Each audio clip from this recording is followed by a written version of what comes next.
શું તમારી ઉંમર પણ 50 વર્ષ કરતાં વધારે છે તો તમને પણ પ્રોસ્ટેટની તકલીફ હોઈ શકે છે. ગભરાવાની જરૂર નથી.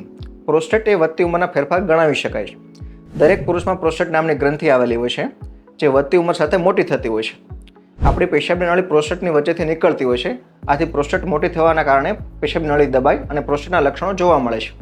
જો પ્રોસ્ટેટના લક્ષણોની વાત કરીએ તો પેશાબની ધાર ધીમી થવી, પેશાબ કરવા માટે જોર કરવું, પેશાબ કરી લીધા પછી પેશાબ પેઢુમાં ભરેલો છે તેવું લાગવું, દિવસ અને રાત દરમિયાન પેશાબ વારંવાર જવું જેવા લક્ષણો ગણાવી શકાય. જો પ્રોસ્ટેટની સારવારની વાત કરીએ તો પ્રોસ્ટેટની સારવાર બે રીતે કરી શકાય છે.